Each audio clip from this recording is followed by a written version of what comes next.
അതെ അതെ പോലീസ് കണ്ടെത്തിയതാ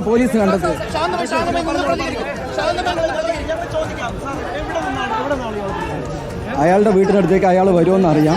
അയാൾക്ക് വിശപ്പ് സഹിക്കില്ല, ഭക്ഷണം കഴിക്കാൻ വരുമെന്ന് പറഞ്ഞാൽ അവിടെ പോലീസുകാർ പിടിച്ചതാണ്. അവിടെ സ്ട്രൈക്കിംഗ് പാർട്ടി ഉണ്ടായിരുന്നു, CD പാർട്ടി പിടിച്ചതായിരുന്നു. അത് അയാൾക്ക് നടക്കാൻ പറ്റാത്ത അവസ്ഥയായിരുന്നു. വീട്ടിലേക്ക് വരുന്ന വഴിക്ക് പിടിച്ചതാണ്. അല്ല, അയാളുടെ വീട്ടിലേക്ക് കീഴടങ്ങിയതല്ല അനിയ, ഞങ്ങൾ പിടിച്ചതാണ്. അയാൾ വരുന്ന വഴിക്ക് 3 ദിവസമായി 2 ദിവസമായി ഞങ്ങളവിടെ കാവലല്ല. അവിടെ അത് കൊടുക്കാലോ, അത് കാണിച്ചു തരാം. ഒന്ന് ഞങ്ങൾ SP സാർ വരുന്നുണ്ട്, അദ്ദേഹം വന്ന് കാണിച്ചു തരാം. മെഡിക്കൽ കഴിഞ്ഞിട്ട് കൊണ്ടുവന്നാണല്ലേ? മെഡിക്കൽ പൂർത്തിയാക്കി കൊണ്ടുവന്ന ആക്രമണം ഒന്നും ഉണ്ടായില്ല. അയാൾ കഴിഞ്ഞിട്ട് നിൽക്കാൻ വയ്യ. ഒന്നും ഉണ്ടായിരുന്നില്ല.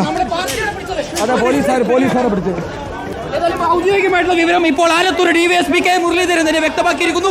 ചെന്താമര സുധാകരനെയും ലക്ഷ്മിയെയും കൊലപ്പെടുത്തിയ ചെന്താമരയെ ഇപ്പോൾ പോലീസ് സംഘം നെന്മാറ പോലീസ് സ്റ്റേഷനകത്തേക്ക് എത്തിച്ചിരിക്കുന്നു. നിർണായകമായിട്ടുള്ള നീക്കങ്ങൾ പോലീസിന്റെ ഭാഗത്തു നിന്നുണ്ടാവുകയായിരുന്നു. അതിനുശേഷമാണ് ചെന്താമരയെ ഇപ്പോൾ പോലീസ് പിടികൂടി ഇപ്പോൾ നെന്മാറ പോലീസ് സ്റ്റേഷനകത്തേക്ക് എത്തിച്ചിരിക്കുന്നത്. വലിയ രീതിയിൽ ജനരോഷം ഈ മേഖലയിലുണ്ട്. കാരണം ചെന്താമര കൊലപ്പെടുത്തിയിരിക്കുന്നത് 2 ജീവനുകൾ, അത് നെന്മാറക്കാരുടെ പോത്തുണ്ടിക്കാരുടെ പ്രിയപ്പെട്ടവരായിട്ടുള്ള